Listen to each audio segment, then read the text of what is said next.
Hey everybody, so sorry if people noticed the delay and when I was coming on here or when the intro started.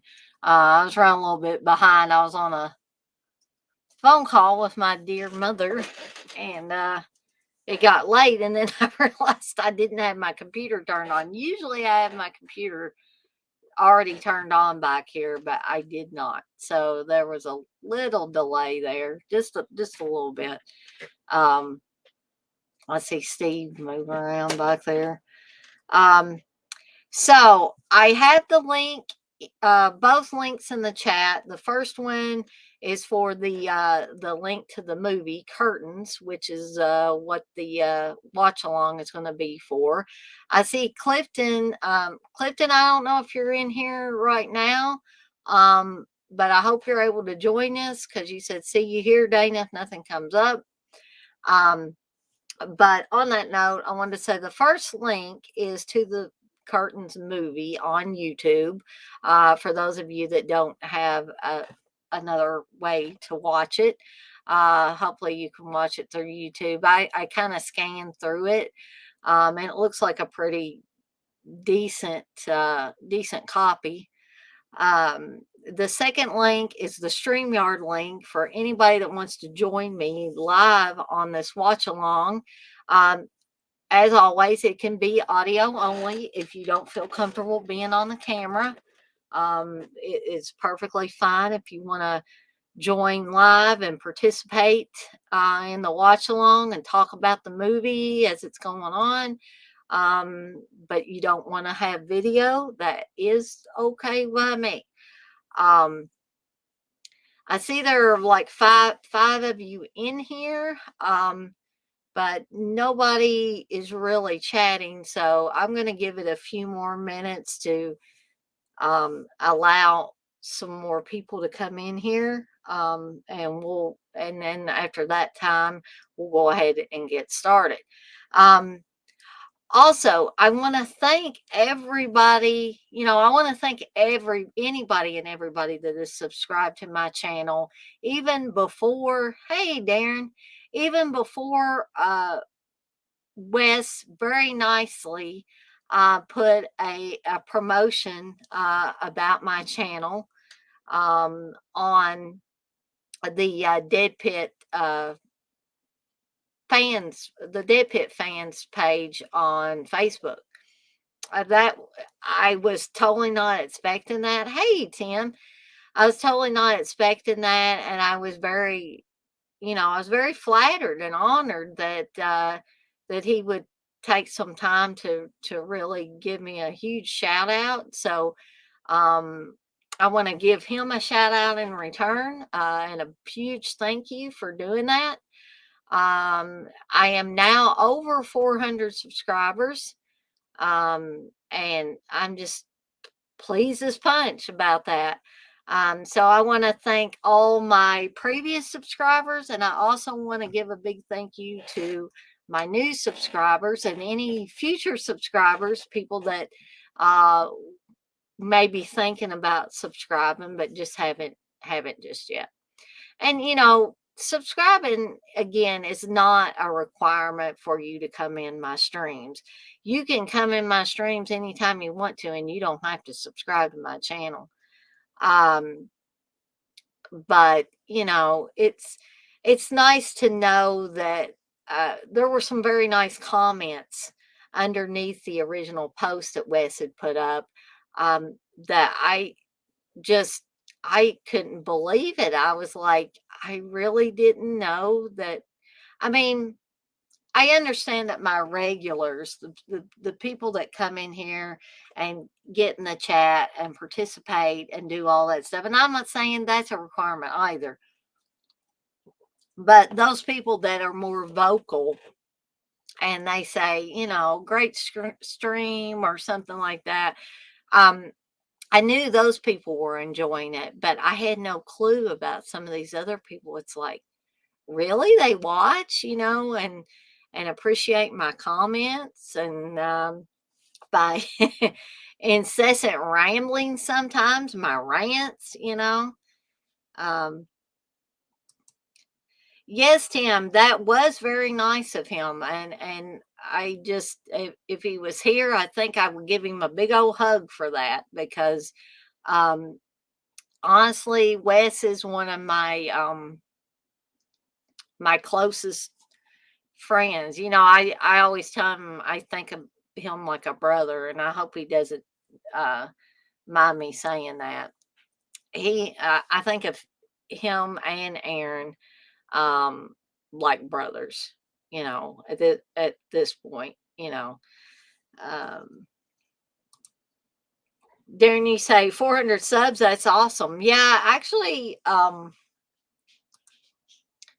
what was it? It was 414. Now, occasionally those numbers will fluctuate, which I think probably happens to everybody. People subscribe to a channel and then a lot of people don't think about it. They just subscribe to things and they don't think about it anymore, even if they don't watch a person on a regular basis.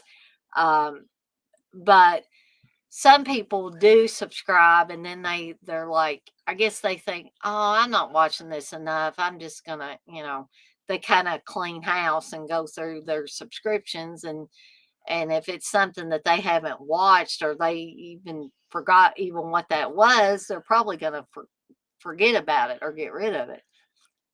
Wow. What, Steve? Uh, Okay, he was saying wow about something.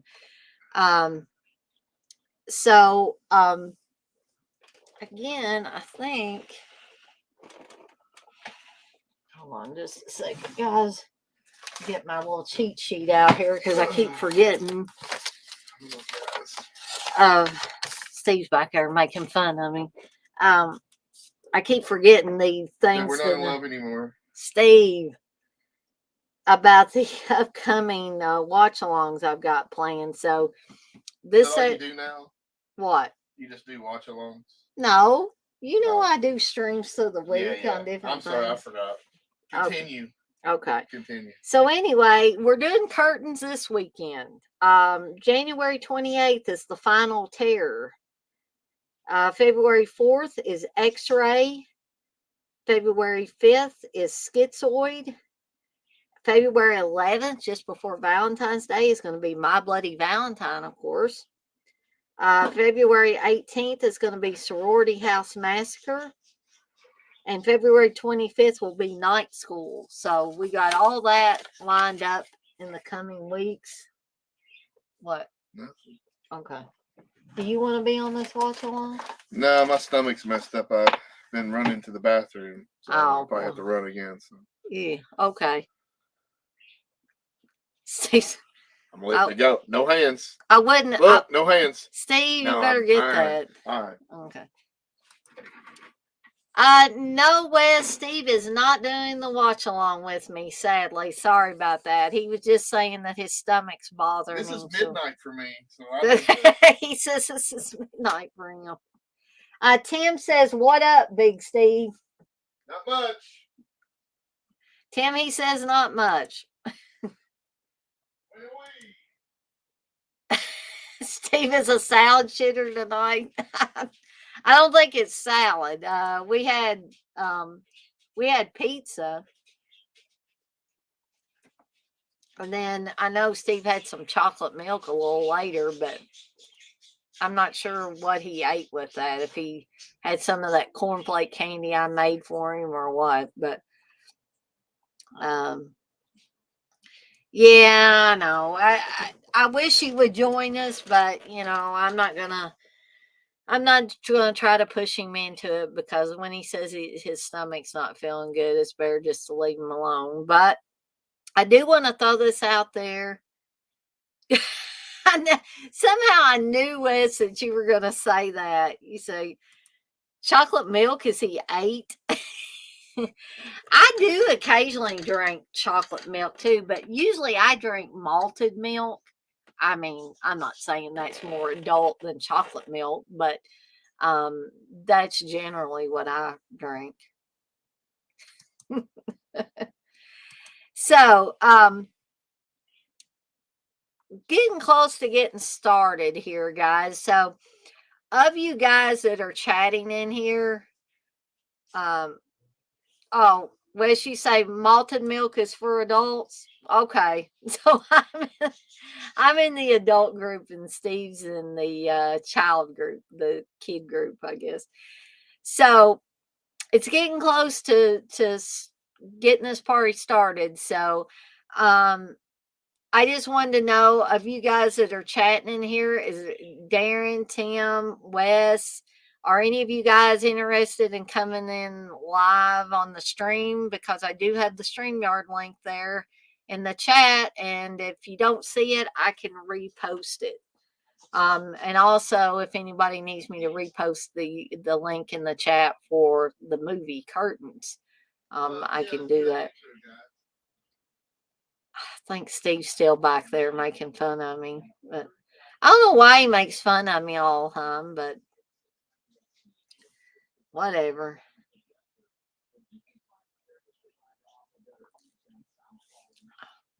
I ought to tell him if he doesn't quit making fun of me, I'm going to make him come back here and be on the stream with me.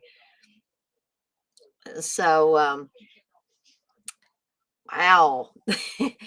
As my supervisor says, your guys' silence is deafening. So I'm taking, Darren, okay. Darren says he'll probably hang in the chat. Okay, that's cool, Darren.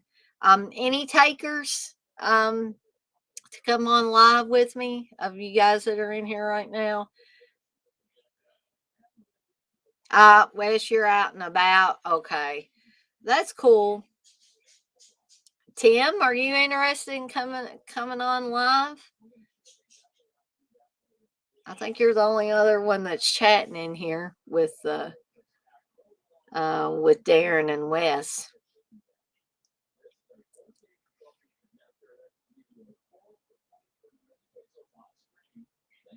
Yeah, if you want to do that, Wes, that would be fine. I don't have a problem with you posting a link in Discord.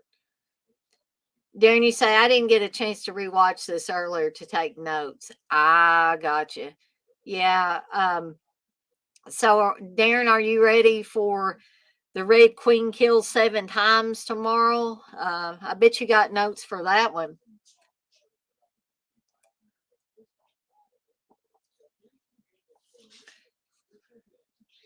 But I think I'm going to give it about another minute, and then I'm going to go ahead and get the movie started.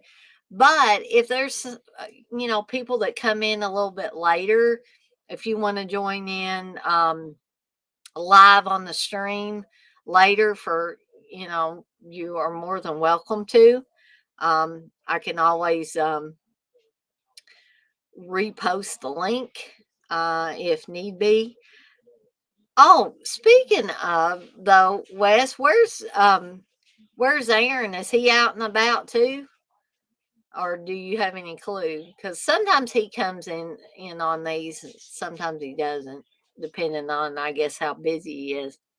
But Darren, you say you watched the Red Queen kill 7 times earlier. Yeah, I think I'm gonna have to rewatch it later, because Steve was watching it. And I think he got a little bit perturbed at me because there were some things I was finishing up, and I didn't actually get to sit down and watch the whole thing with him. So I'll probably have to rewatch it later, just so I'm up on everything for um, our show tomorrow.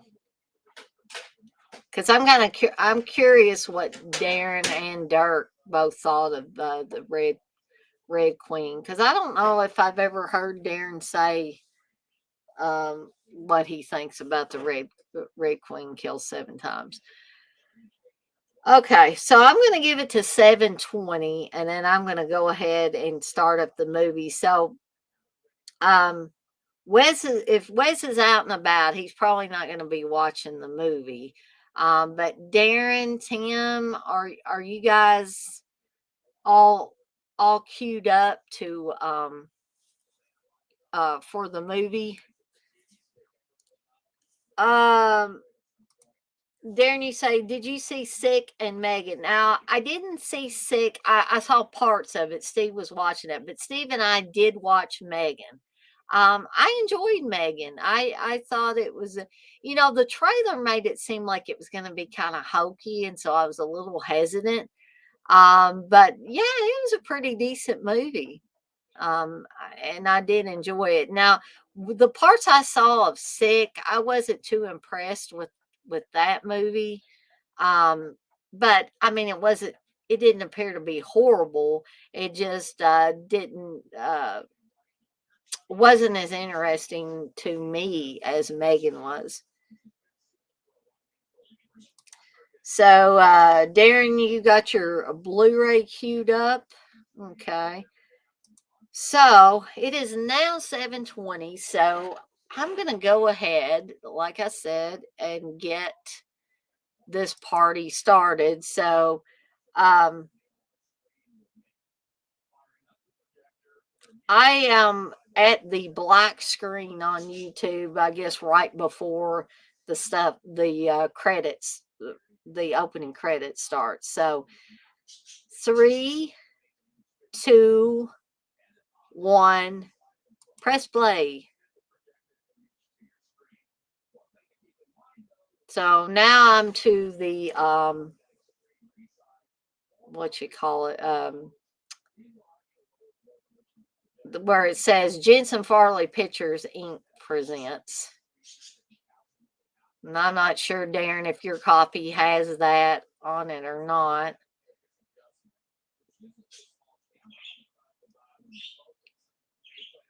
Now we're actually getting into it. And this is a Simcom production. And something else that was a Simcom production was Prom Night. Excuse me.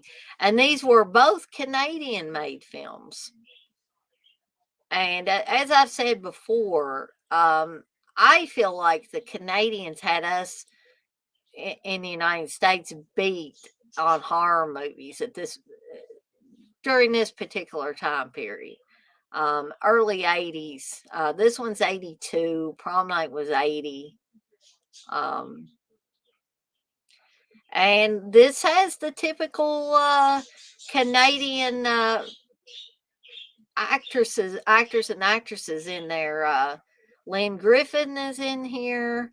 Leslie Donaldson is in here. Paul Jaja did the original musical score. So there's no doubt at all that this is a Canadian made film. Robert Guza Jr., Richard Simpson, these are all names. Peter Simpson, these are all names that pretty much showed up on Prom Night as well.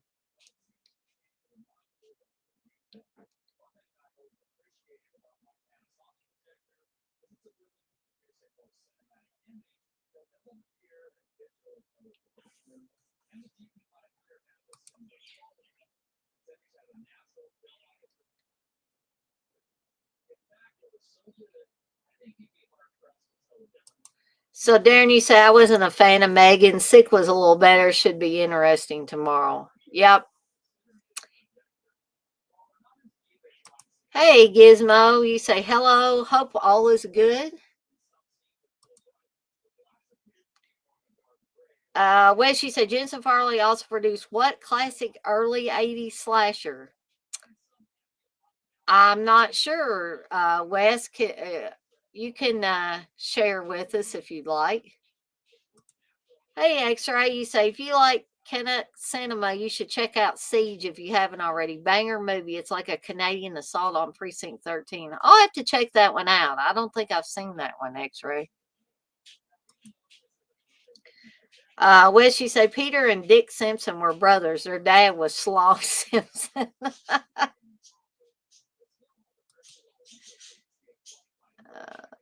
Darren, you say they shot 2 innings to this. The other is lost, I believe. All we have is a few photos. Yeah, I believe so. Yeah. Madman, duh. Well, I like Madman, Wes, but I wasn't aware that Jensen Farley put that one out.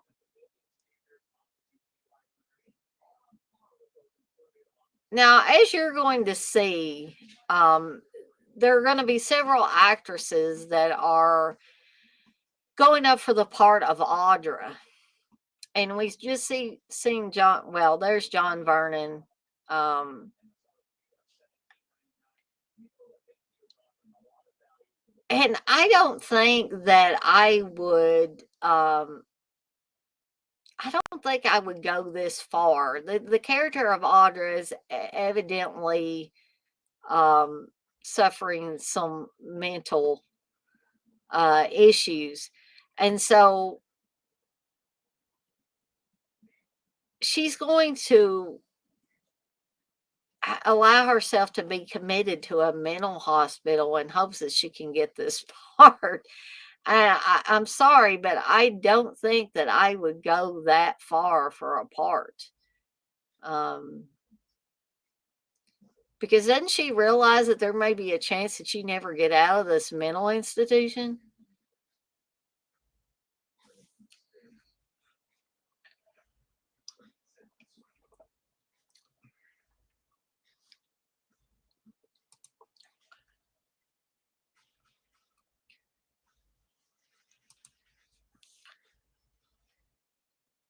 Guys, I'm feeling a little chilly, so I think I'm gonna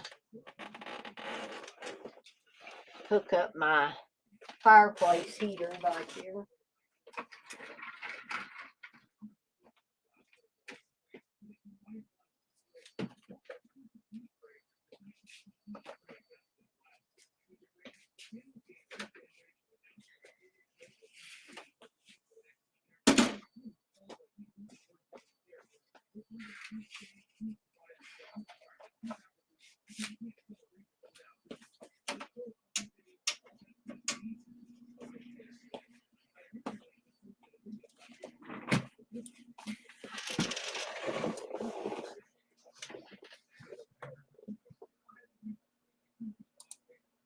I mean, so she's obviously acting crazy there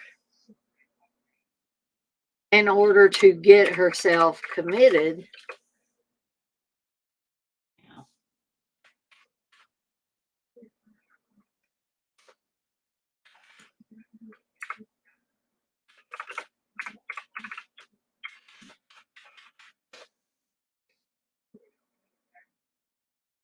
And that, of course, is the great Samantha Egger in that role.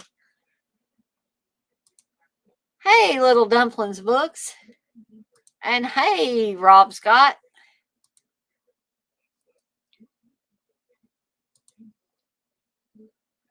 So, I mean, really, can anybody out there imagine like being so wanting to get a part in a play or a movie or whatever that you would on purpose get yourself committed to a mental hospital? So, they're having a good laugh here. Um, because Samantha Egger's character is convinced that, that John Vernon cares about her and will eventually come get her and get her out of this mental hospital. But as we're going to see here shortly, his whole plan is to get her committed, and he's just going to leave her there. Because evidently he has eyes for young women.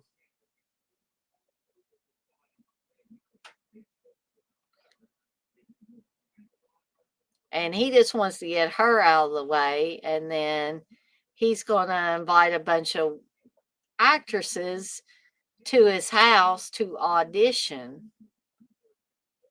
And he, like I said, he's just planning on leaving her here in this mental hospital.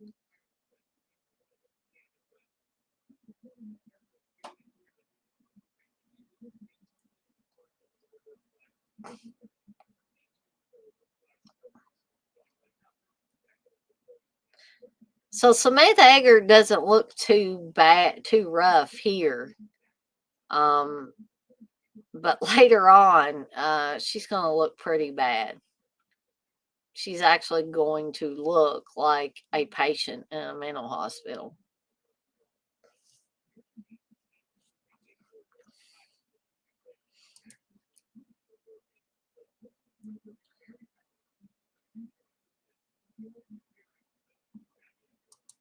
Yeah, Little Dumplings books. It's terrifying to me too. Yeah, I would never, I would never do that.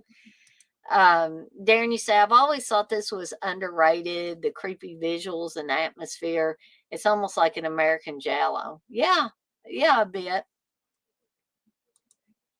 Rob, you say there was a guy in Jackson, Michigan, who cut part of his hand off at work to get the workers' comp to make a movie. Oh my goodness. Wes, good question. Has John Vernon ever played a good guy? I don't think John Vernon has. Um, I don't think he has. If anybody has evidence to the contrary, feel free to post that in the chat. Little Dumplings book, she said that was one of the scariest things to me in Rosemary's Baby, that they didn't believe or acknowledge she wasn't crazy when they took her in. Yeah. Robbie said, I always thought it would make a great book to cover the insane things people have done to be in or make a movie. Yeah, to or just to be off from work. I'll tell this story, and this is really bad, guys. When my dad, before he retired, like several years before he retired, um, someone wanted to be able to get off from work. For what reason, I don't know, but no reason would be a good reason to do what they did. So they told everybody that their child was sick with cancer and they needed off from work because they were having treatments, and there was nothing wrong with their child. You should never do that, ever. And my dad said that too, because what, how would you feel if your child did come down from or get cancer after that? And you lied about it just so you could get off from work for, there is no good reason to lie like that over it. So yeah, I totally get that. Insane things that people do for any particular reason. Uh, TJ, you say, Darren, you mean Canadian Jallo, technically. Darren, you say, TJ, you're right, LOL. Yeah, I didn't even catch that. How far are we in the movie, Uncle Bill? I am about almost 12 minutes in, 11:55, 56, something like that. Um,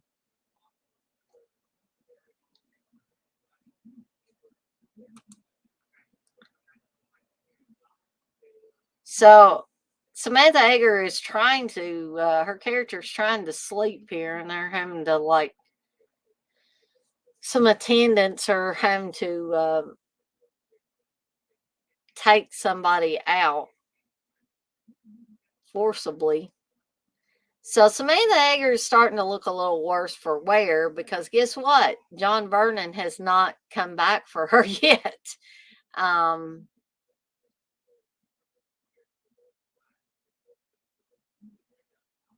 and so naturally, she's coming to realize that, oh, I might be here forever. And so this poor person, I'm guessing they might have done a lobotomy too. That's what it appears to be here. Um, and Samantha Egger is starting to look like a mental patient. Oh, guess what? John Vernon is showing up, but he's not going to. He's not going to take her back home, though.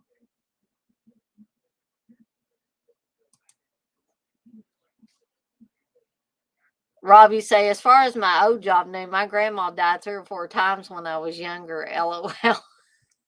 Well, I'm not saying anything bad about you, Rob. I mean, at least you didn't say that somebody in your family had cancer or something.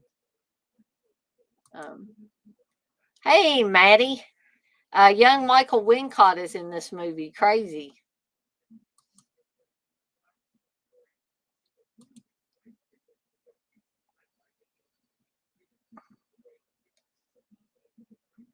So now we're seeing pictures of, and we're soon going to realize that these are pictures of the women who are going to try out for the part of Audra. And this is Lynn Griffin here, who many of you will remember seeing in Bob Clark's Black Christmas. She was Claire, the first victim in the movie. So it appears that Lynn Griffin's character is a comedian. And I'm guessing she's wanting to take the plunge into plays or movies.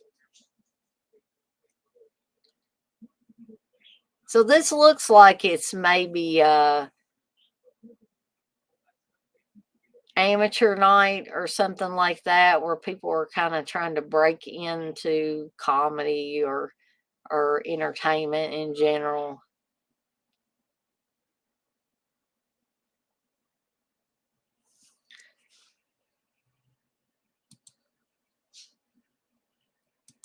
Little Dumplings book, she said, my friend's mom purposely got herself chicken pox so she could be off for 2 weeks. See, yeah, we could all probably tell some crazy stories of things that people have done to get off from work. And I'm not gonna bash anybody. Like, I'm not gonna bash Rob for what he did, um, because to me, I mean, that was quite innocent compared to the grown person that said that their kid was sick with cancer. I just, that just bothers me to this day when I think about that.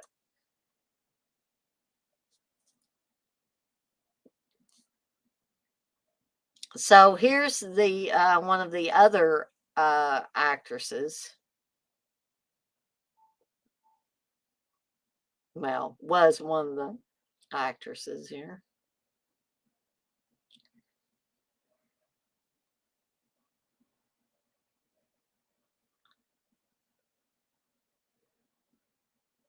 And I'm assuming the bearded guy is like one of those pompous director types.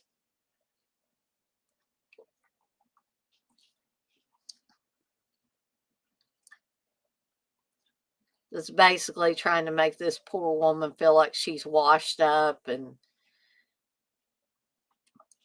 they're looking for younger people. And now we're going to see Leslie Dawson, who, other than Lynn Griffin, is basically one of my favorites in the film. I absolutely love Leslie Dawson and Lynn Griffin both.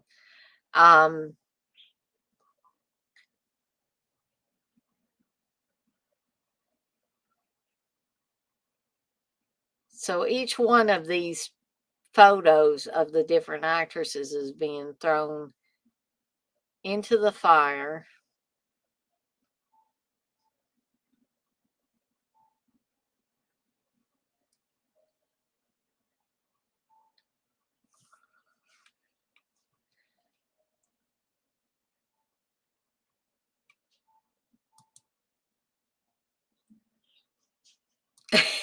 Nah, Rob, I won't bash you. Yes, Darren, this is a really great cast.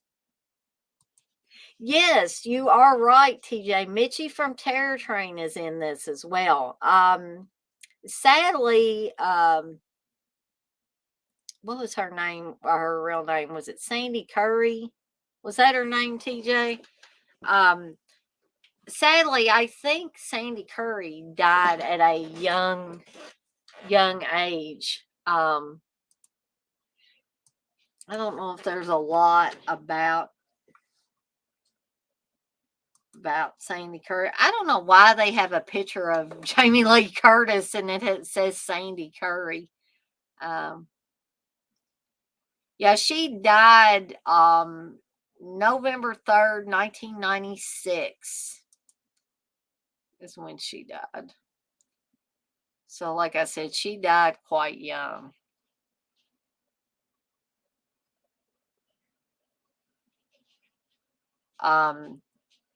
She was in Terror Train. She was in Curtains.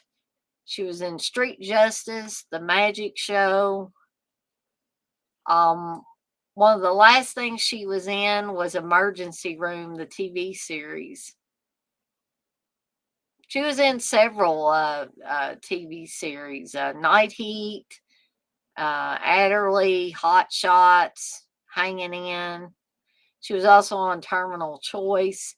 She was in the movie Gas, which I talked about when I was doing my Paul Kelman tribute. She played Sarah Marshall in Gas, which was what the movie that she did right after Terror Train.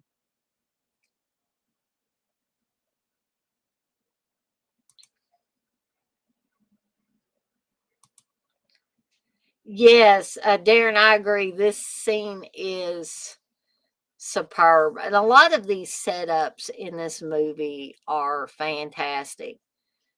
And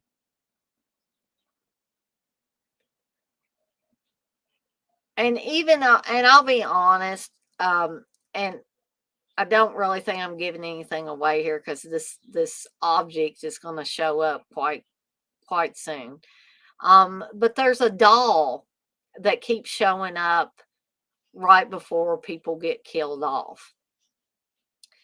And I'll be honest, the doll really has no logical reason to be in this movie that I can find. Maybe if they had went with the other ending, maybe it would have. But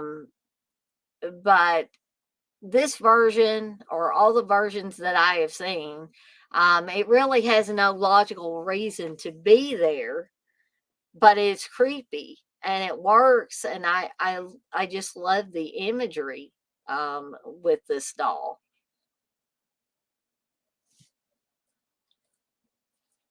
And these scenes, outside the window, looking through the windows and stuff like that, not only seem Giallo-esque, but they also remind me of Halloween from 78, when Michael Myers, at the beginning, when he was looking, through the windows in the house.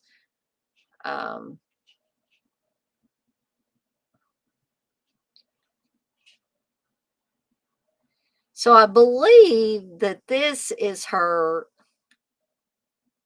I want to say this is her boyfriend or something. And like, I don't know. It makes me cringe when I think of these people that have rape fantasies. Because why in the world would you have a fantasy about something like that? About being forcibly taken against your will? I mean, I guess that turns some people on. I don't know.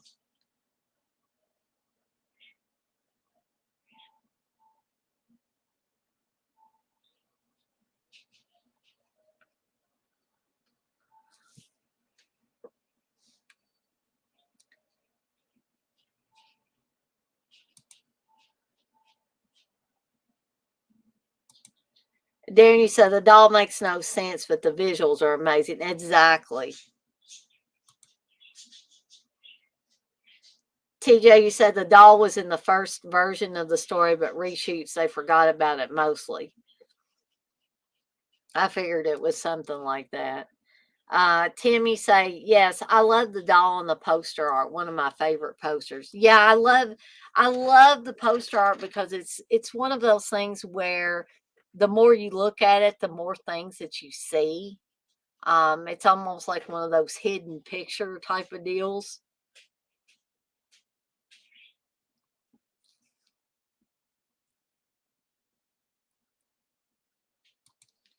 TJ, you say her dream is her original death, by the way.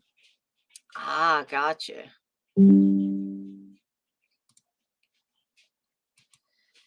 Tim, you say it's a bit jumbled and all, but I love the atmosphere and something about it works for me and keeps me coming back. Me too.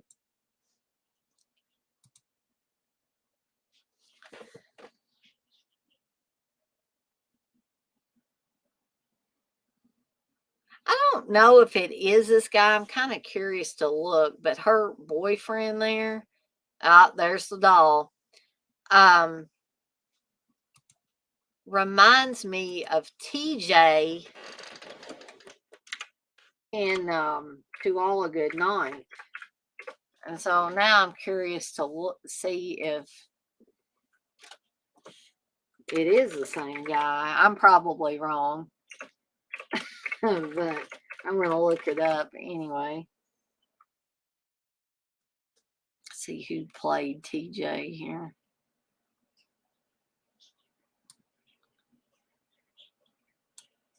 That was William Lauer. See what else he was in. I guess not, because it only shows that he was in To All a Good Night. So I believe the doll shows up again here. First it was by her bed. Now it's going to be in the road, I believe.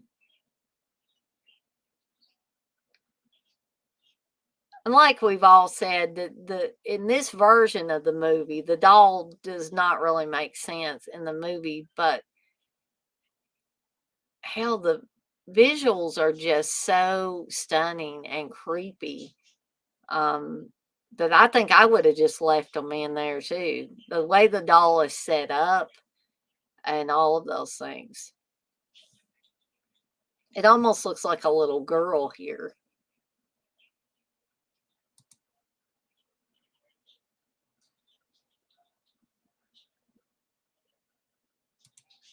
Hey, Ron. You say, hey, Dana, that scene on the frozen lake is one of my worst nightmares. I can't ice skate for shit. LOL. Also, that scene is my absolute favorite from this movie. And this movie is chock full of great scenes. But the frozen lake scene, and when we get to it, I will definitely talk about it. I went ice skating once in an ice skating rink, come to think of it.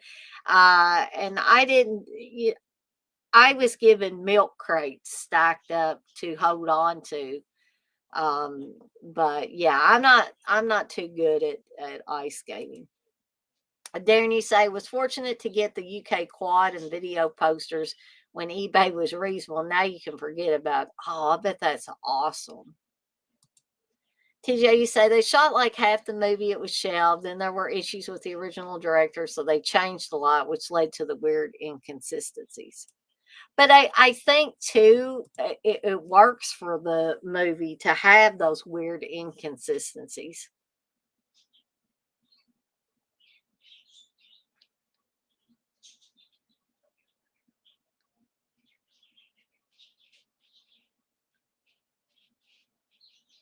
Oh, okay. This mask, guys, this hag mask or whatever you want to call it, and it's creepy here. But when we get to the ice skating scene, it's going to be even more awesome and creepy.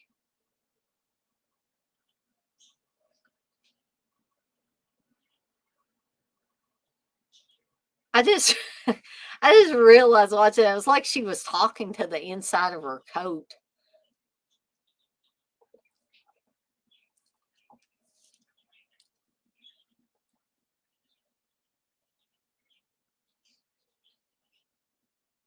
And there is Miss Leslie Donaldson, who I absolutely love.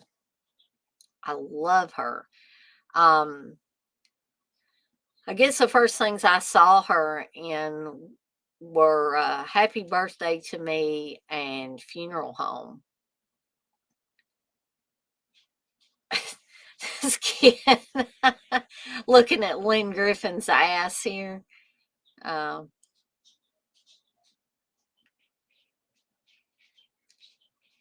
Sadly, and I hope Lynn Griffin doesn't hear me say this, that she doesn't watch this stream.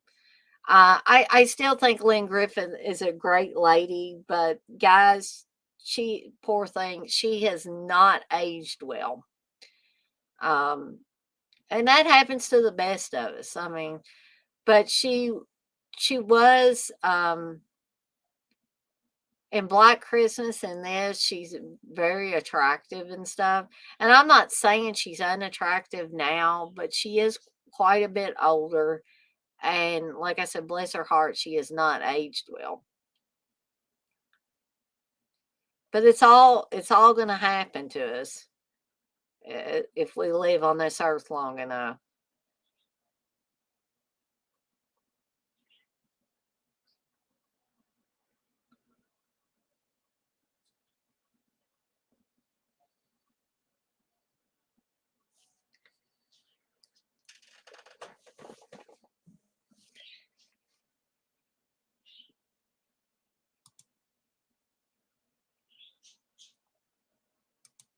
Darren, you say, I'm sure they pinched the creepy hag mask from the Pete Walker film, The Comeback, 1978, which is decent, by the way. I still need to watch that, Darren.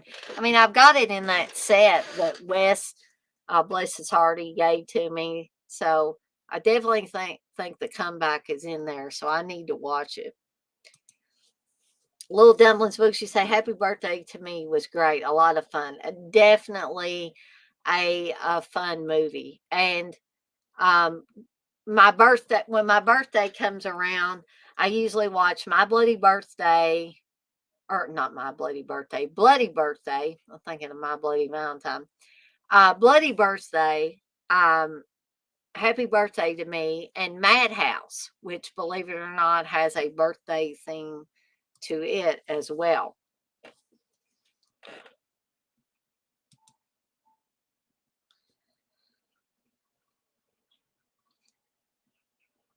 So good old John Vernon has got all these actresses here at his dinner table.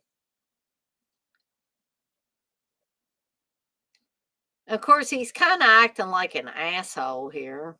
Um, but I think his intention is to go to bed with every one of these women.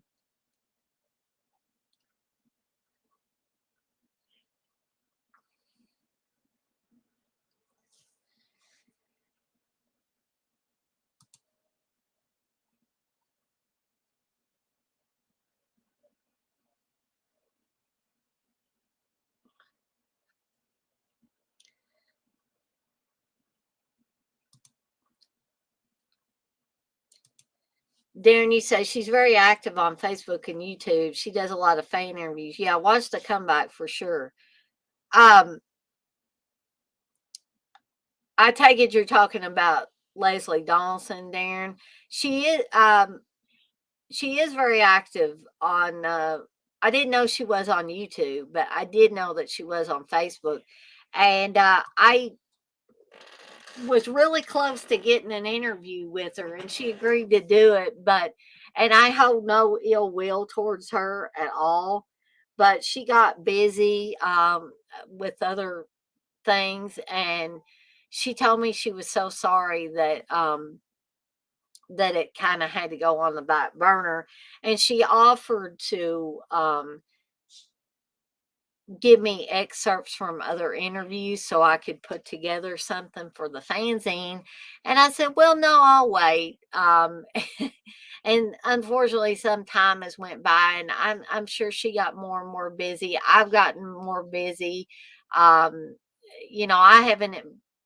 Bless Blake Pickett's heart, she was willing to give me an interview, the girl from Haunted Ween. And I've just been so super busy, especially since I started the new job, that I haven't even been able to get back with her on that. So the Leslie Donaldson interview is on stall. It's stalled mainly because of me at this point and not her. Oh, Lynn Griffin. Oh, okay. Yeah, I think I just added her as or she added me as a friend on Facebook. But you say she's active on YouTube as well? I'll have to check that out. TJ, you said Leslie Dawson did most of these movies before she was even 18. Underrated actor. Definitely, TJ. And the range she had at that young age, you can tell in these movies that she is very young.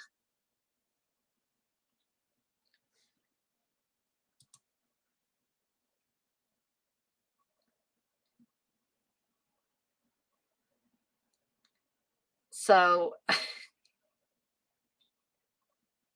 that's bizarre. That is very bizarre what she's doing with those puppets.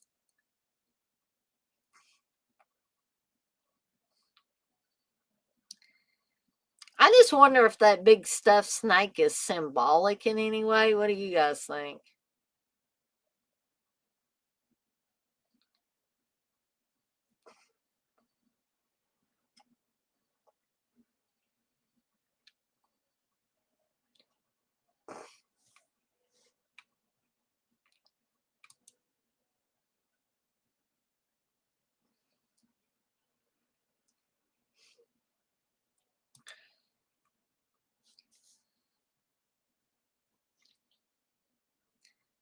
Leslie Dawson's hair is kind of a little bit, it's cute, but it's a little bit different than I've seen her hair look in other movies. And I'm just wondering if they were trying to make her look older than she actually was with that hairstyle.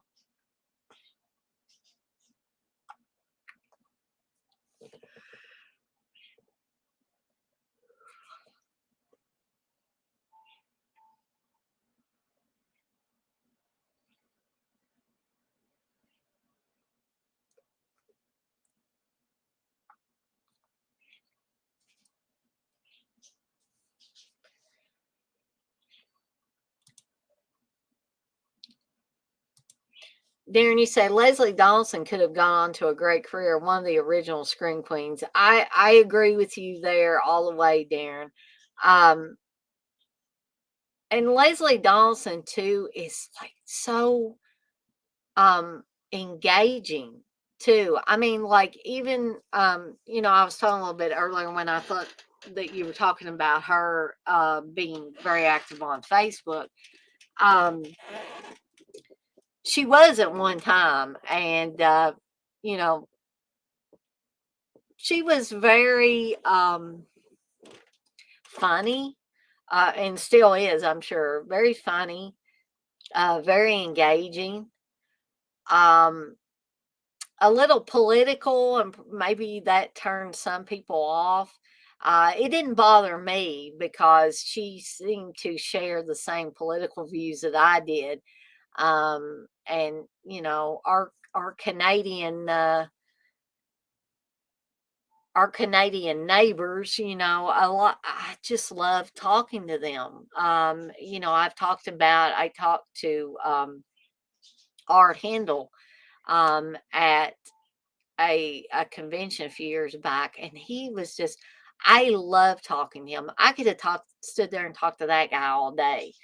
Um, and he was basically, like I've said before, telling me how we had it wrong in the United States about things like healthcare and college educations and stuff like that. And I was like, yeah, I agree with you. We do have it wrong. But sadly, I don't think anything's ever going to change in the United States, because it's just a case of the rich getting richer, and they plan to stay that way. And Canada does have a lot of things right that we've got really wrong with our country.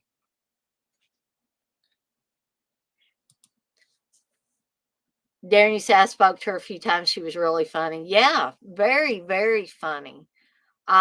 Such wit. Some people might say it's sharp wit. I mean, I would not want to piss her off and get the rough side of her tongue, because I am sure that she would really let you have it if you pissed her off. But yes, very, very funny woman. TJ said she was one of the smartest slasher victims. Her fake out and happy birthday was something that rarely happens in his movies. Exactly, TJ. Exactly.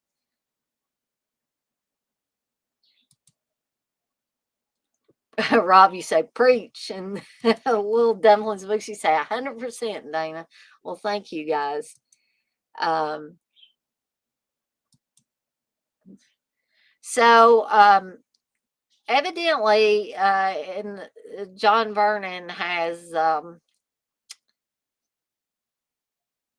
had sex with little Leslie Donaldson there, and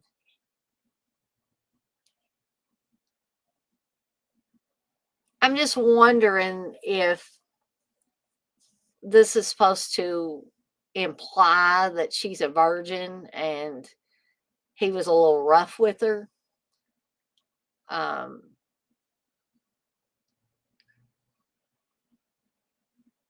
so now I believe we're getting ready to come up on my favorite scene of the entire movie.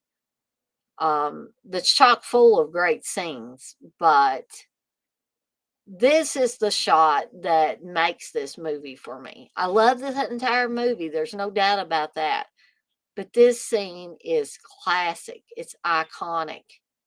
And nobody is going to change my mind about this. This has got to be a HD version of this here on YouTube because it really looks good on here. Or at least on my computer it does.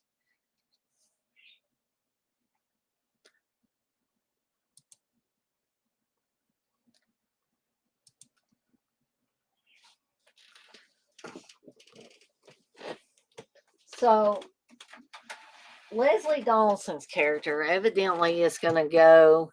She's got her little boombox radio, and she's going to go down, excuse me, to ice skate, evidently on the frozen lake.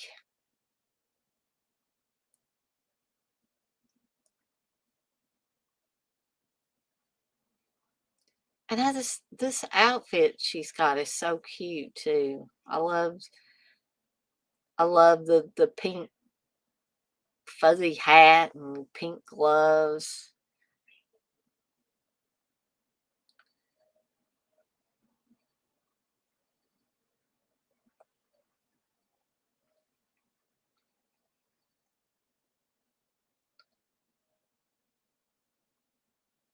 I wish I could ice skate like that.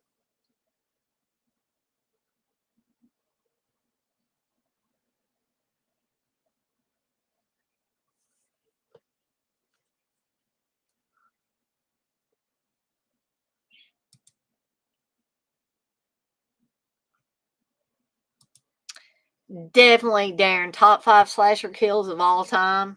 It's got to be up there. Got to be up there. TJ, you say there was an unused scene where her skating coach in a flashback did the same as Vernon, so it's about her being naive and being taken advantage of. Gotcha, TJ.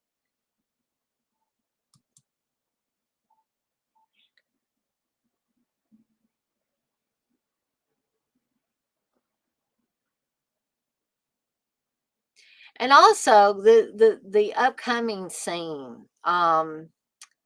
I don't know about you guys, but it seems to come out of nowhere because this is such a relaxing scene. And then just abruptly things go awry here.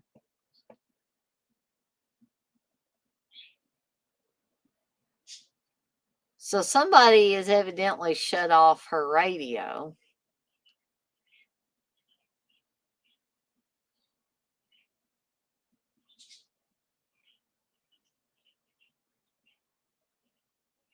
And now there's a little hand peeking out of the snow here.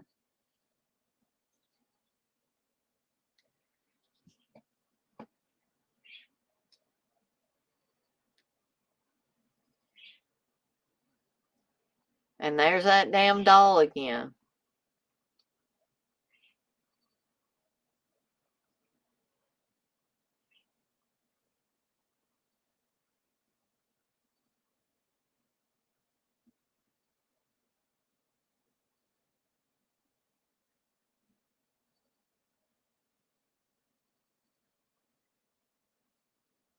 This doll always looks so sad. Okay, so here we go. You're just seeing the feet here at first and legs.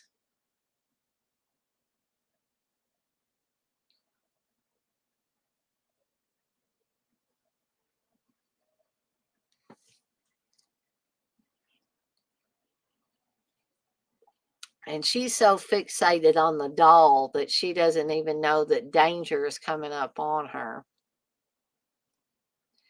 That is got to be one of the creepiest and most iconic scenes in horror movie history. You cannot change my mind on this. This is one of the big ones.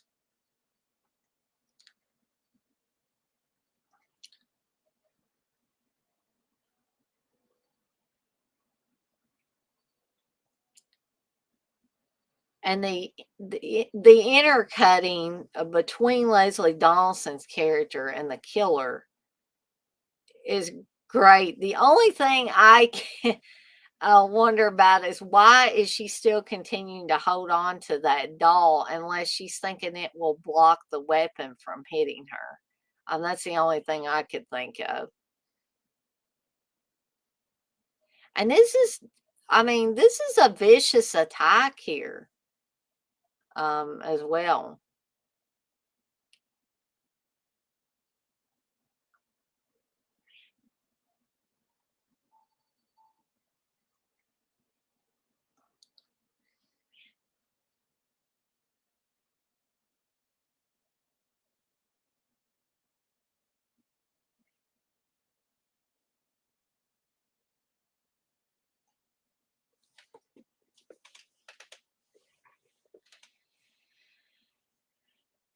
Too, this sort of reminds me, it's kind of reminiscent of one of the first kills in Friday the 13th when the character of Annie jumps out of the speeding Jeep when she knows that the driver is dangerous to her. And she's trying to make herself or make her way through the woods, and the killer is following close behind, but we don't exactly know where the killer is. It's unique in its own way. I'm not saying it ripped Friday the 13th off. I'm just saying this similar, a little bit similar scene.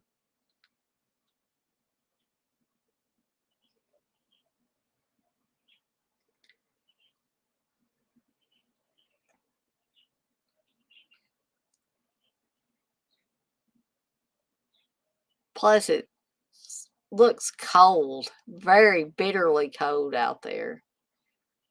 I can only imagine being already injured and trying to find safety and ah. This is also similar to the scene where Kelly gets killed in prom night to me when the killer comes up behind her and says, "Now, Kelly, now," and slits her throat. Um, Plus, the black gloves makes it very Giallo-esque as well. So there's all kinds of elements in that one scene.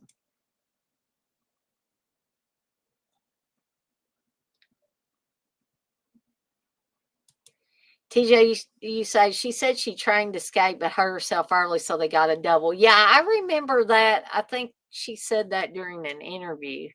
But the producer said she never could do it. Two sides, man. LOL. Maddie said the song playing on the boombox is such an earworm. No idea what it's called, but it's perfect for the scene. Yes, I agree, Maddie. Darren, you said there's a cool Rue Morgue magazine which fully covers everything on the film. It's like 10 or 12 pages. I got it somewhere. Awesome. If you remember what the issue is, I'd love to know, Darren, because I'd like to see if maybe I could get a used copy. TJ, you say the song is "You Saved My Soul" by Burton Cummings. Burton Cummings, he was in the Guess Who, right? TJ, you say I think this version was a re-record. You can find the song on YouTube and iTunes. Yes, Darren, TJ does know his stuff. TJ's my answer man. If I want to know anything or have any questions about something, he always knows the answer. But then he tries to be modest. Don't be modest, TJ.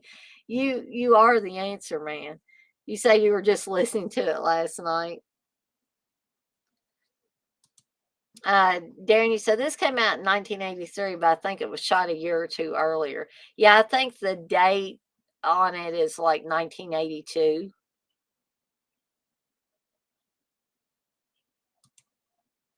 Yes, Darren has a lot of good knowledge too. I think of all of you regulars that come in here on a regular basis, you all are very knowledgeable. And I really appreciate it because whenever I'm a weak link there, you guys always pick up the slack. Oh, well, thanks, Darren. You say when I dig it out, Dana, I will scan it for you. I appreciate that. TJ, you said, yep, Dana, Guess Who? And my dad was a big fan of the Guess Who. TJ, do you know the song Bus Rider that the Guess Who did? Dad said he always liked that song, but that it did have GD in there. But the song is itself is great with or without that word in there. Um, and I finally found it, I think, on YouTube somewhere and ripped it. And I've listened to it several times.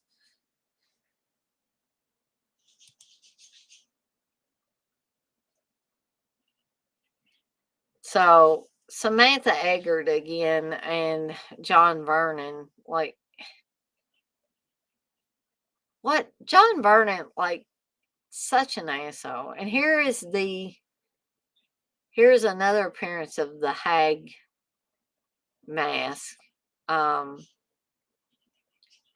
which I figure is meant to set Samantha Egger up as a possible um, suspect.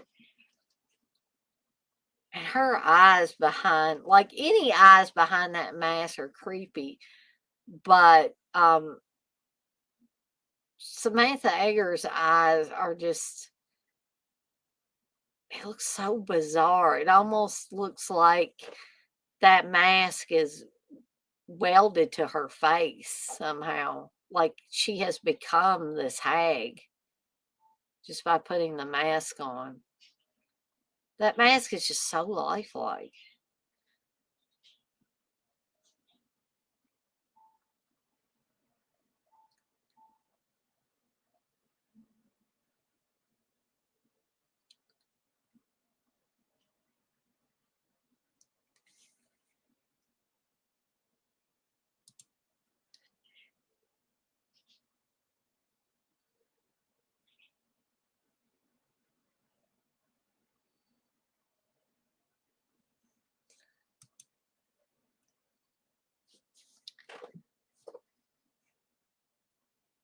There's a lot of more snow than I remembered being in this movie. I knew it was like a cold type of movie that took place in the winter time, obviously, but I'd forgotten how much snow was actually on there.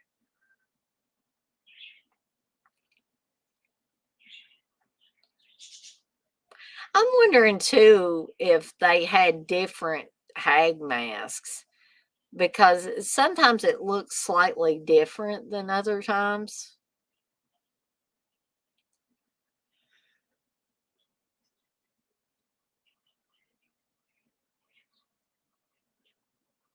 I love the skirt and sweater combo that Lynn Griffin has on in here. It almost makes her look like a little girl, kind of.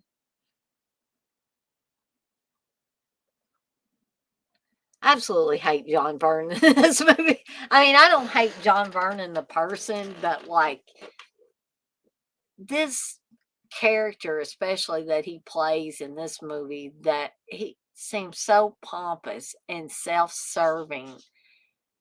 Um, and there's a hint of danger with him too, because you don't exactly know what this man is capable of,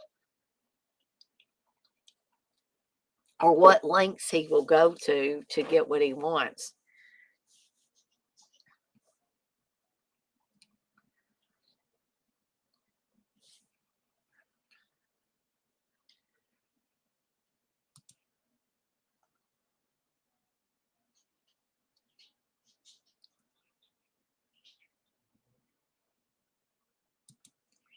Hey, Paul, she says, sorry I missed your stream. Got my whiskey in my hand. Oh boy, be careful of that whiskey, Paul. It'll get you. Darren, you say, I don't get how any slasher fan doesn't like this. There's loads of bad reviews online for this. Yeah, come to think of it, Darren, I have seen some bad reviews on it. I don't get it either. But I don't know. I don't know if it's they don't get the doll thing, or they don't. I mean, maybe you could um, tell us what specifically, if any, they said were bad points of the movie. Because I mean, it evidently was a troubled production, so I don't know if that's what turned people off, or they're just being fickle as people can be sometimes. TJ, you say some people think being negative is a personality. Darren, LOL, funny and sad. True. Oh man, yeah, but that is true, TJ. Apology say I've never seen this one, despite knowing about it. This would have been the perfect chance to watch it. Well, there's always chances to watch it, Apollo. So I mean, even if it's not during a watch along, I mean, here it is on YouTube. That's what I'm watching it through today. I do have the Blu-ray, but as I always say, I'm lazy, so I just put it on YouTube or wherever if I can find another excuse me, digital outlet for something. Darren, you said Michael Felsher bought the original artwork for this a few years ago. I think he sold it, but can you imagine having that so cool? Yeah, I wouldn't have wanted to sell it unless I was just desperate. Darren, you say that I think they find it boring mostly. Yeah, I don't see that. I don't find this movie one bit boring. I mean, and it's not overly long. I think it moves along at a steady pace. Has several creepy moments.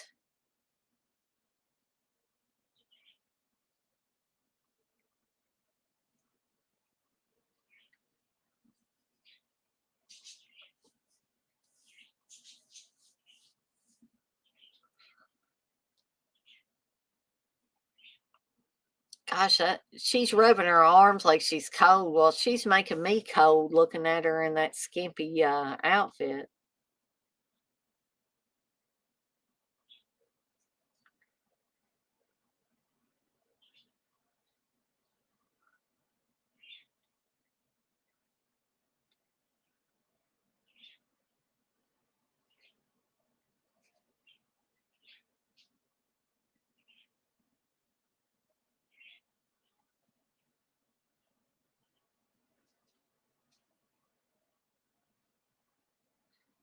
So now,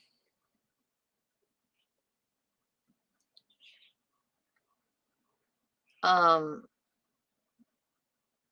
it seems that we might get a touch of lesbianism in here.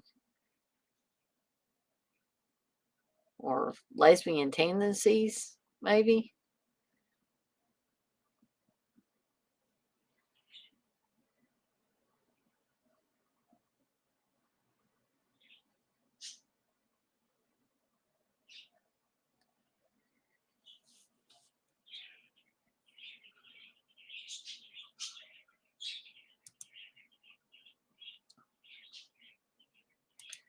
Oh, I agree, Darren. It's far from boring. Apologies. So the most recent under the radar slasher I watched was Girls Night Out. Kind of makes me not want to dig any further. So did you, Apollos? Did you not like Girls Night Out? I'm a huge fan of Girls Night Out, but Steve, on the other hand, doesn't much care for it. And I've heard some people, other people, say they didn't much care for it either.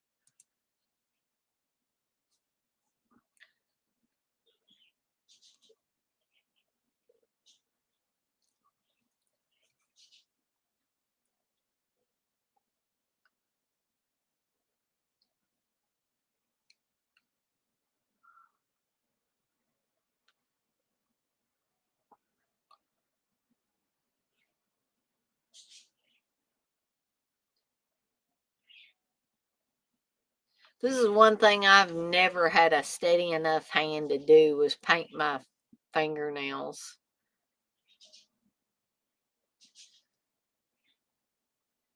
Uh-oh. I love that shot too of the shadow behind the shower curtain.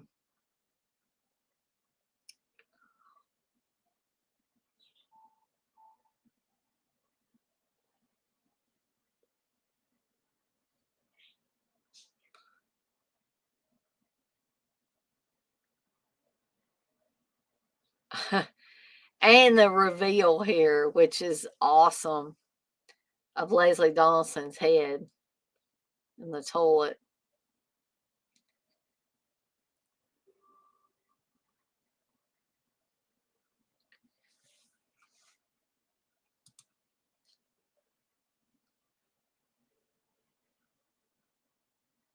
Apologies say Lesbian Tendencies was the name of my gothic punk band during my youth. Interesting, Apollos. Little Dumplings books, you say, I've never seen anyone so terrified to touch a boob before. LOL. Yeah, she did seem pretty terrified.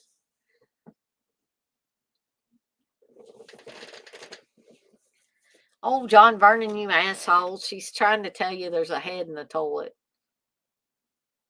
Are you being such a jerk about it?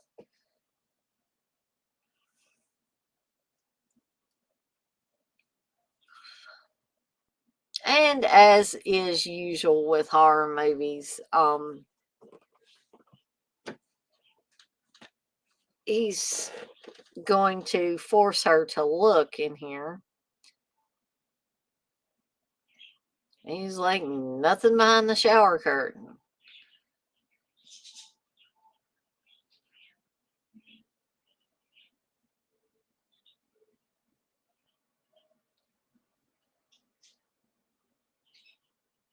And nothing but a dirty toilet. Well, that toilet got nasty looking, didn't it? I think it looked cleaner with the head in there.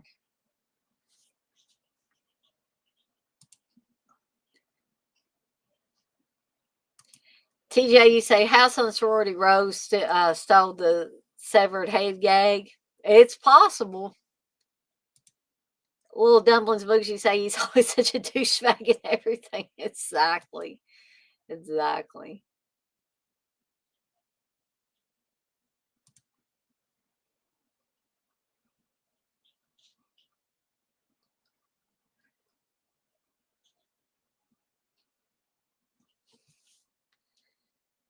Guys, I'm going to step away for just 1 second here.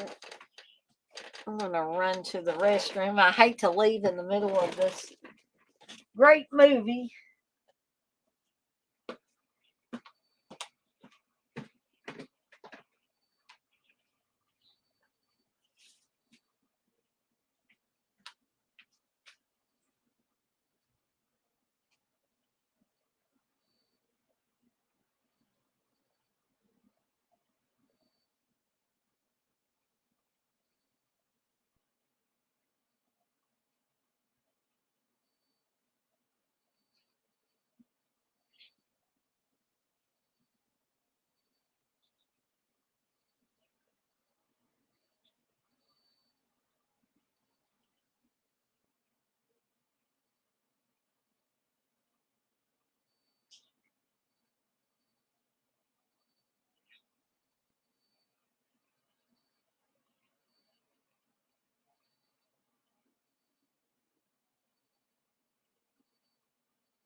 I also had to grab some of these Hershey's Kisses. You know, they've already got the Valentine's candy out around here. I'm sure they probably do in a lot of your necks of the woods as well. But I kept yawning, so sometimes if I keep yawning, that's usually an indication that my blood sugar has went down. So I didn't want to get all weird on you guys.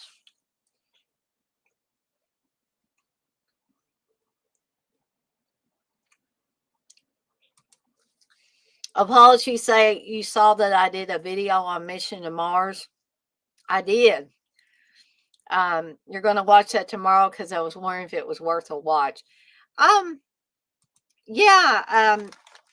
And I think I did indicate in the video that it was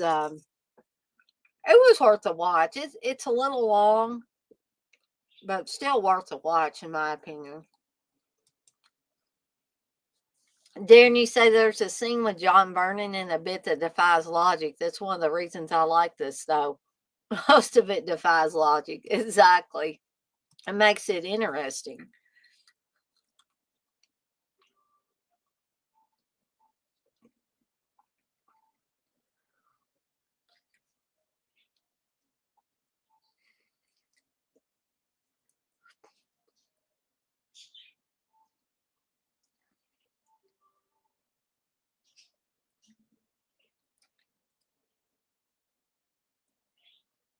I was thinking this was Sandy Curry here. TJ, if you're still in here, is that Sandy Curry, or anybody else can answer it too?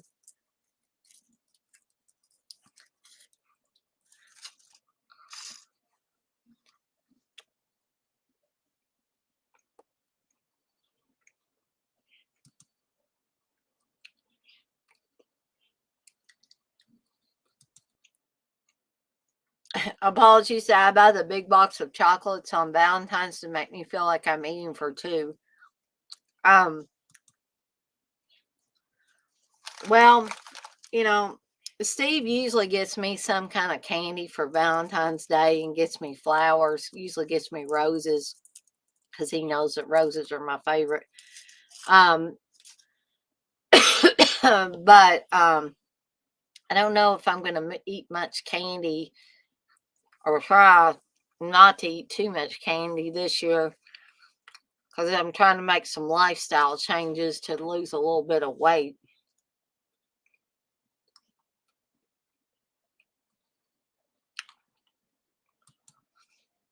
Darren said, if you had to watch this in a double feature, what would the other film be? I'm going with The Shining, but I guess any snowy winter slasher would do.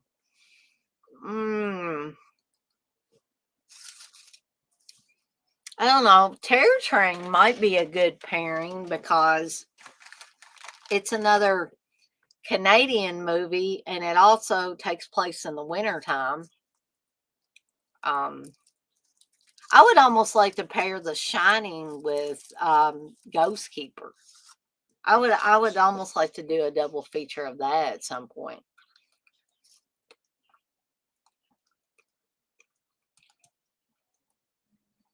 TJ, you say she's the one who hides in the prop room. Gotcha.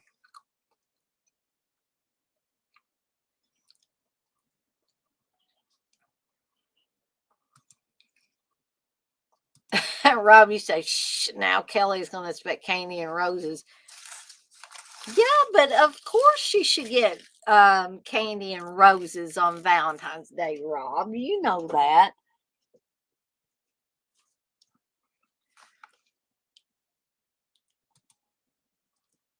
Little Dumplings book, she says, same girl, same.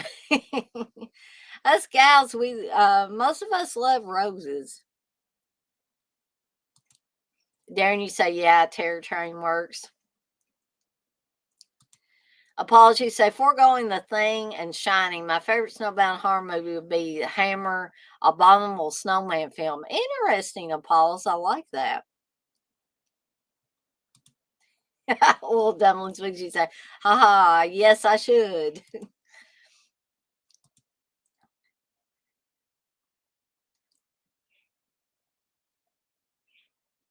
And something that strikes me again every time I watch this film, it's been a little bit since I watched it last, um, is the imagery in this, how stark and I mean, ultimately violent too. Um, but it's almost it's not quite Argento level, but it's Argento-esque, I would say.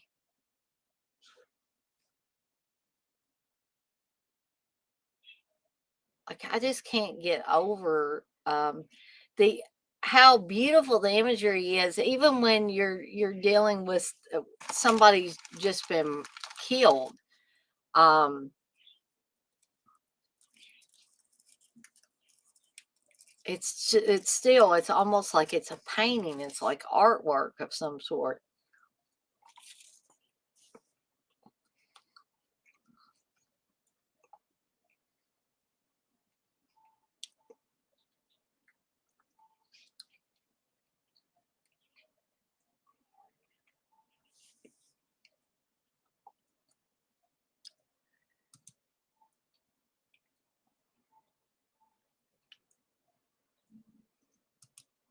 Robbie says she gets the privilege of hanging with me, though.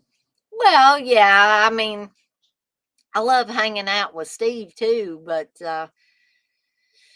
yeah, but I think Little Dumplings Books is or Kelly is on the Little Dumplings Books. I might start calling you Kelly if that's okay.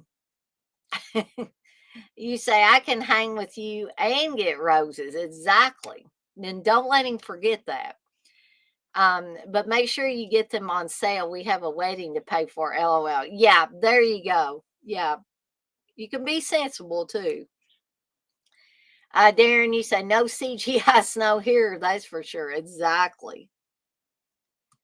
Robbie said, I wasn't familiar with this film, but it really looks gorgeous. I'm going to have to watch it for real now. Thanks for turning me on to it. Well, anytime, Rob. I love introducing people to movies. You say it's okay to call you Kelly? Okay.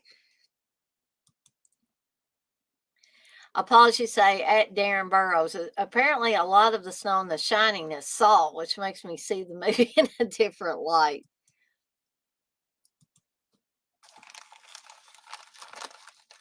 So, okay, she is in the prop room, so I was right on the one that was Sandy Curry. This is a great scene too.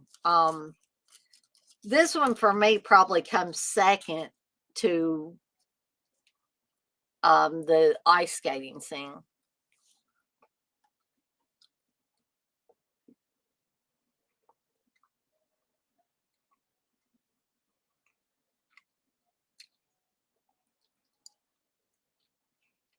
You almost the imagery is so great in this that you almost have sensory overload. Oh, and here we go.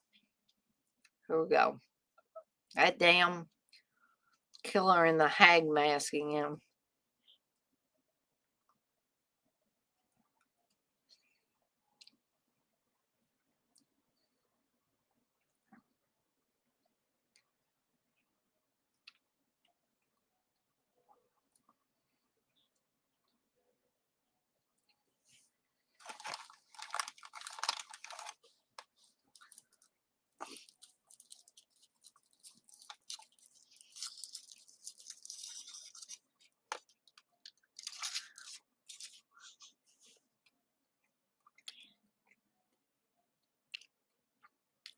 And two, if I had a double feature with this and Terror Train, they would both have Sandy Curry on them.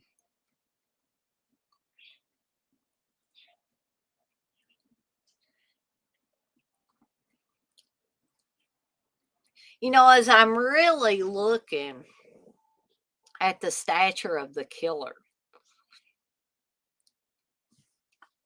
I would probably leave out any of the men in this movie as suspects, because obviously, and I'm not saying they didn't have a man in the costume, but the stature of this killer looks very feminine and petite, all that.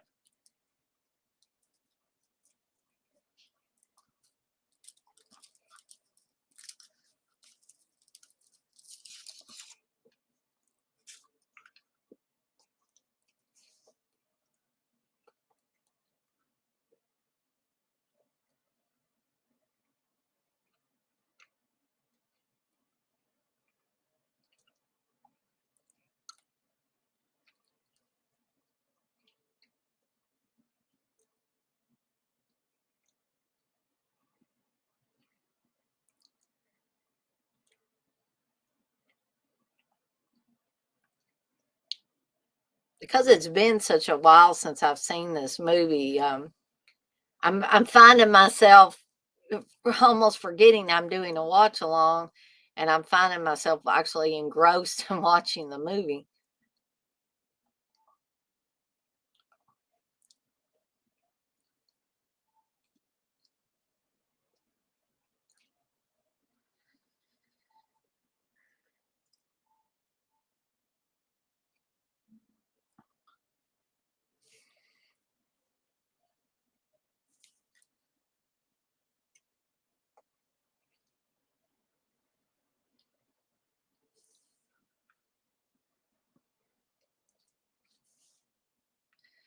We've got about 12 minutes left in the film. This movie has went pretty quickly, and I think it's just because I enjoy it so much. For me, it doesn't really have any slow parts in it. This is bizarre here too. This it almost seems like she's stuck in a haunted house at Halloween or something.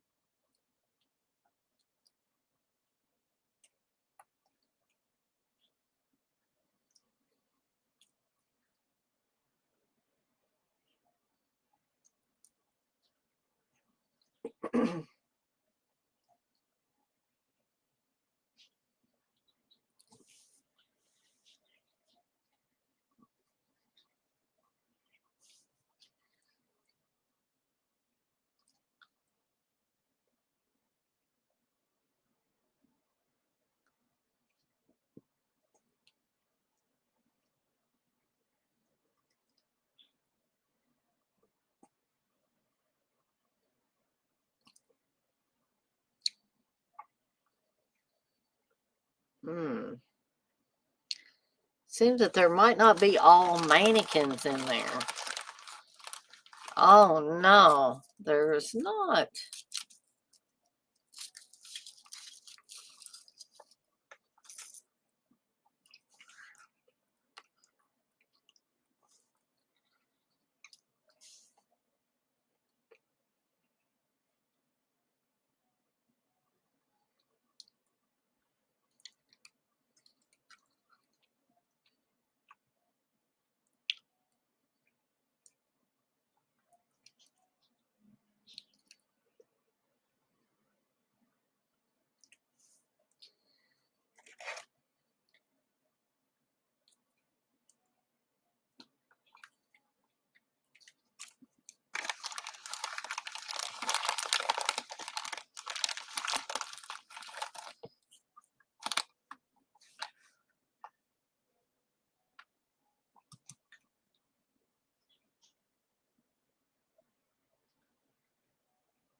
Yeah, I'm with Darren all the way on this. I don't know how anybody could find this movie boring, really.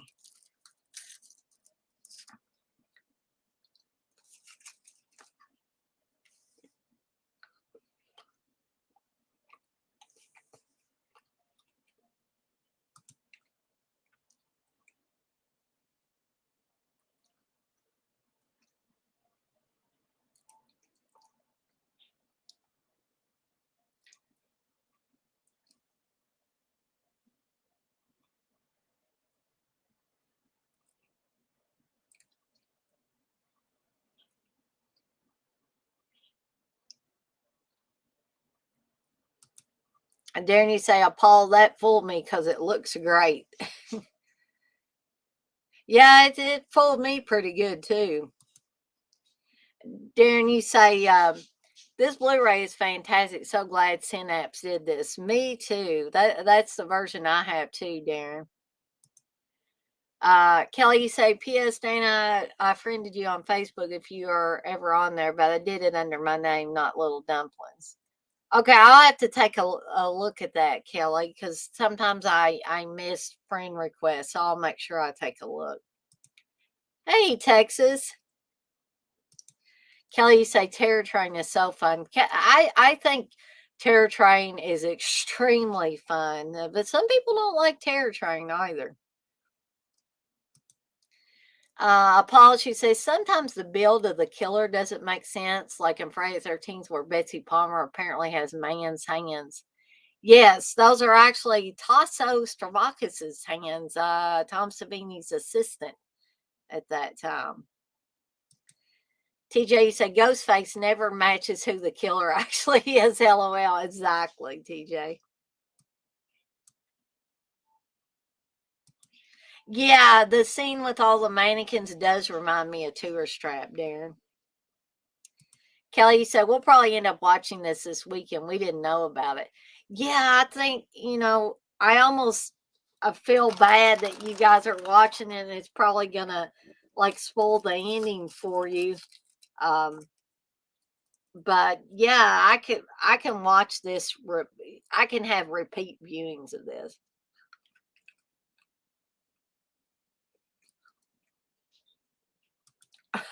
Texas, you said we all know he's been you, TJ, from the beginning.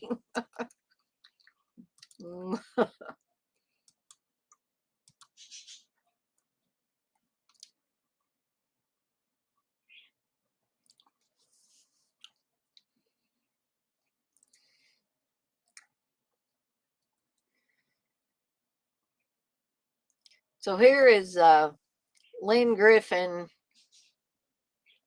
being surprised.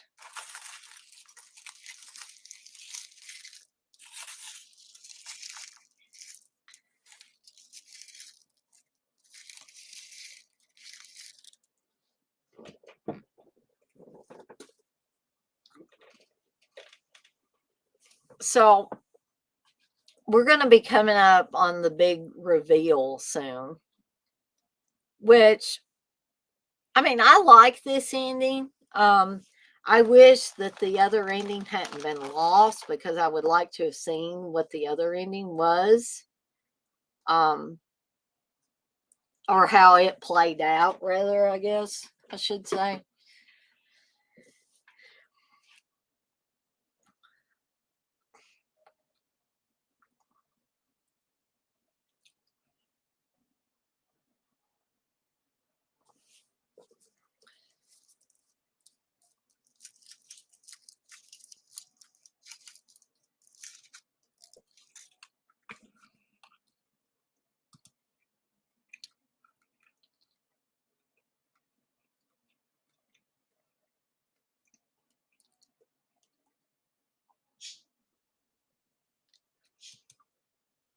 Kelly, you say, I'm not watching. Rob left to get dinner and I'm just watching the stream. Plus, I'll watch whatever, spoilers or not. Okay, cool.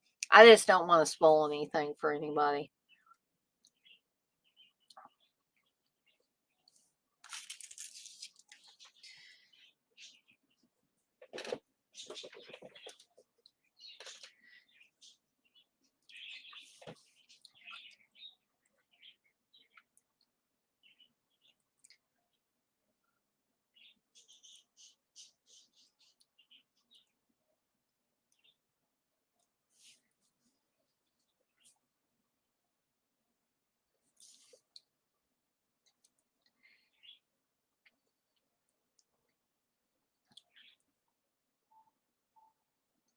I really, really enjoy Lynn Griffin's acting too.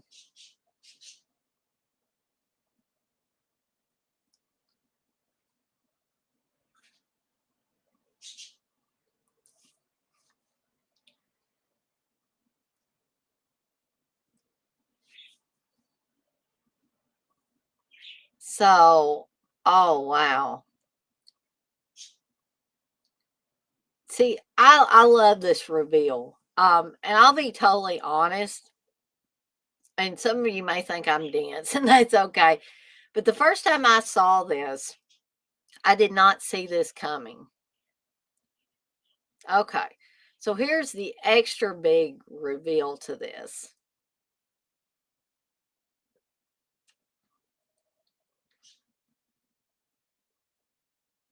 So remember that scene at the beginning when they first showed her? Completely did a complete 180, 360, whatever you want to say.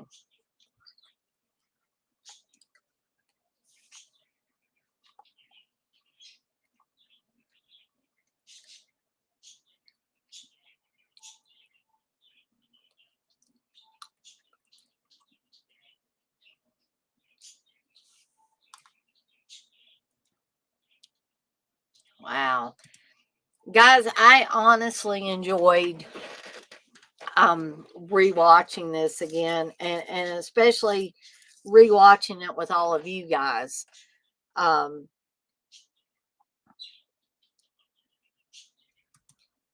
you say, by the way, the crash to the window was supposed to be wind caught on the snowmobile.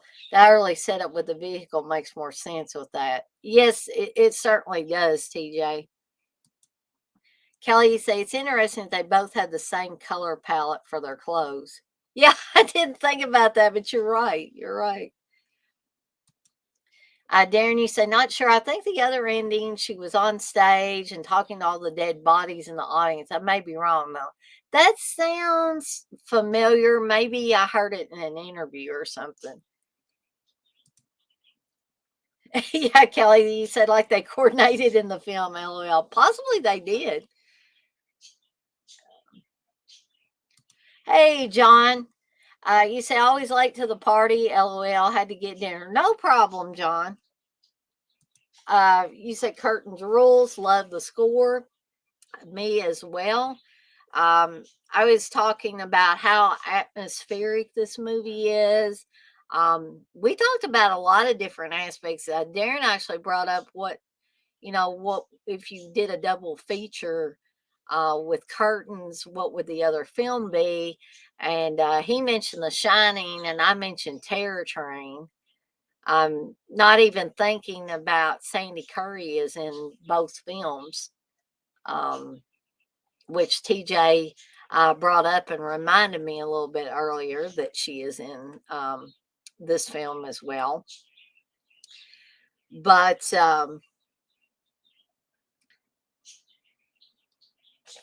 yes, Darren, you are right. Paul Jaja, he was the guy that scored Prom Night as well. Yes. Um, TJ said that's the ending, more like Happy Birthday to me's ending visually. Yeah, yeah, in a lot of ways. Texas, you say, as always, if you haven't hit the thumbs up, do it now, mofos. Thank you, Texas. Um, John, you say curtains and My Bloody Valentine. That's another good pairing, I think. Both have Paul Jaja music. Yes, exactly. I do want to remind everybody that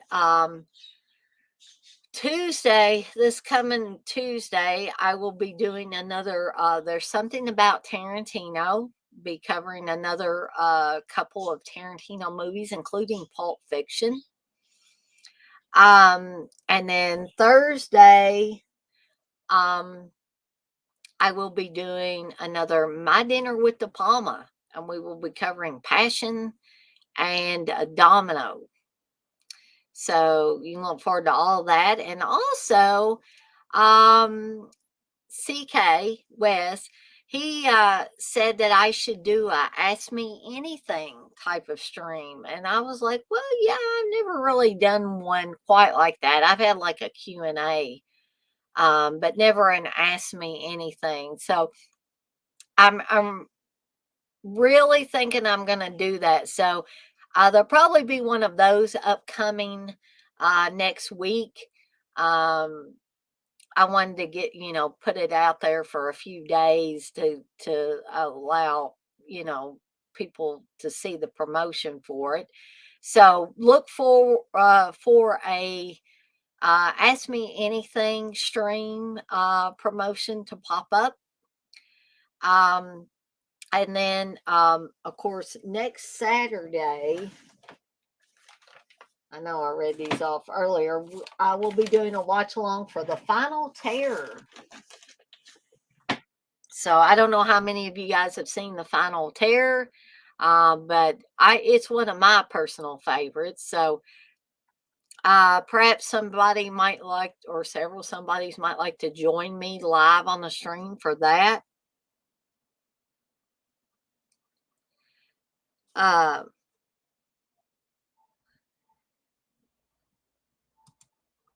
John, you said, Dana, what kind of media shelf do you use before you go?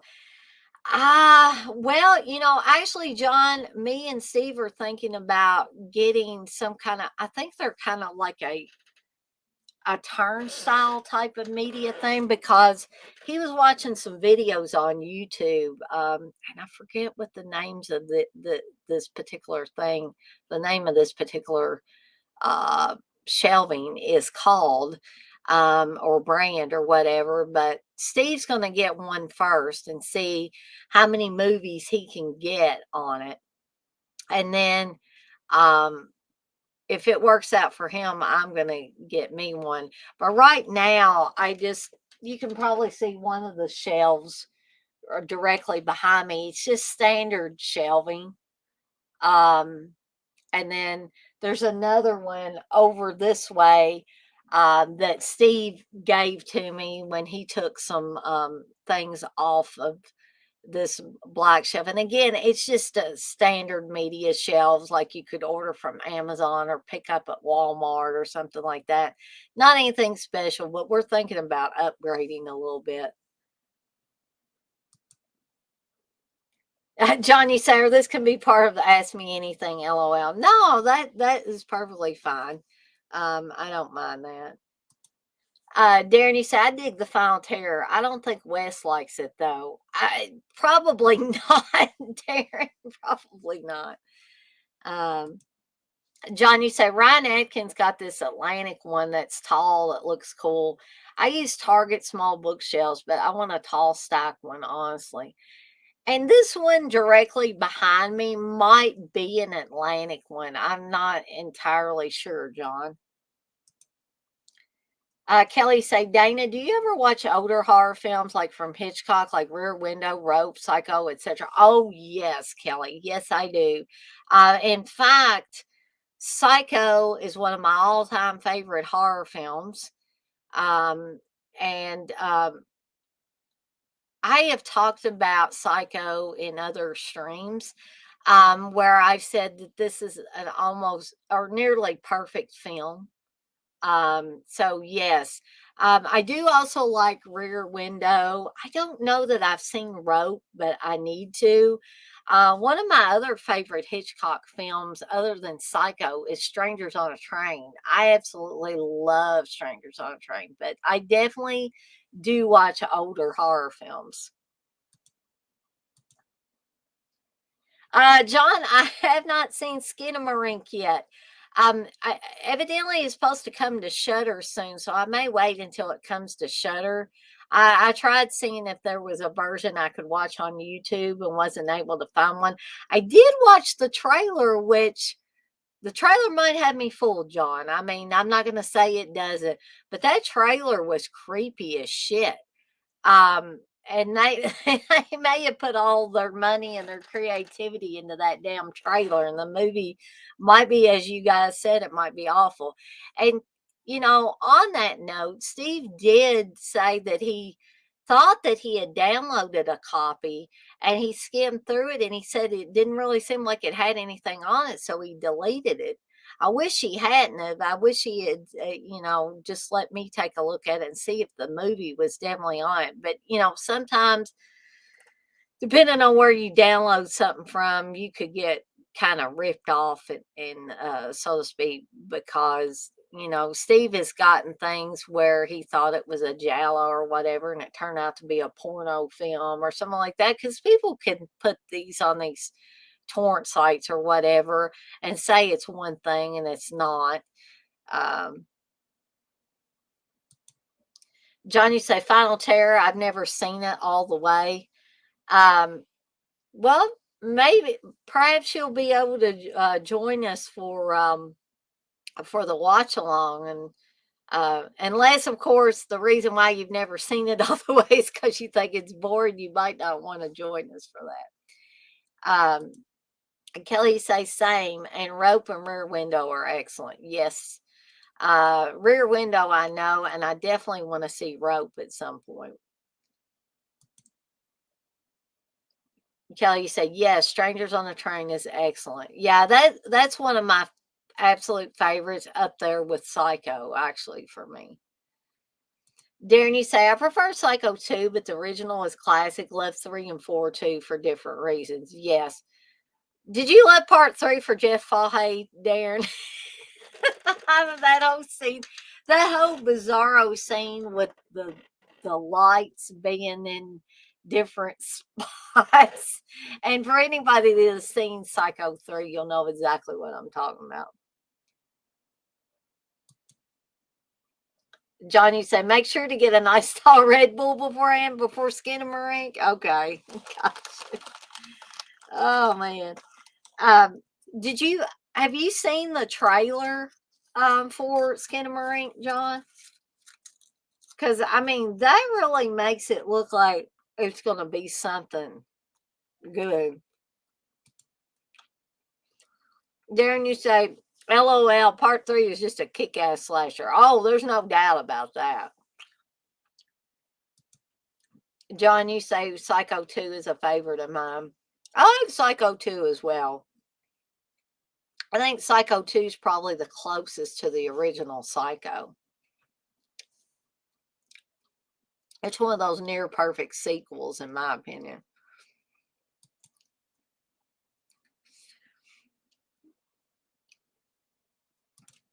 John, you say, no, I jumped in and yeah, it's not even a movie, it's art house stuff. See, if I hadn't heard that from you guys and I just went in blind and watched it on the basis of the trailer, I would be pissed. Because I hate when they do that shit. So at least now I'm aware of that. I was going to ask Steve if he would, depending on how long before it's on show, I would like to see if he could download another copy of it because I'm wary of it on the one hand, and then I'm intrigued by it on the other hand. But, guys, it has been fun, and I've enjoyed this immensely. And I want to thank all of you that joined me in here tonight. We've still got 12 people, but it is now 9 p.m. and a lot later than that for Darren, I know. So I think I'm going to call it a night. Now we got 14. I think I'm going to call it a night for now. But again, I want to thank every one of you that came in here tonight and kept me company as we watched Curtains. And I hope several of you come back next weekend for the Final Terror watch along. And check me and Darren and Dirk and Steve out on the Eurocult podcast, which we're going to be working on another show tomorrow. And also look forward to my Ask Me Anything stream, which will be coming up. There's something about Tarantino coming up on Tuesday, and my Dinner with De Palma coming up on Thursday. And who knows? There might be something else. I might pull something else out of my butt. Who knows? But you have a good one too, Darren. I will speak to you tomorrow on your occult. You are very welcome, Kelly. Thanks for coming by. You have a good one too, John. Thank you for coming in. It's better to be late than never, right? So on that note, I am going to skedaddle on out of here for the night, and I will see everyone on the flip side. Y'all have a good night now.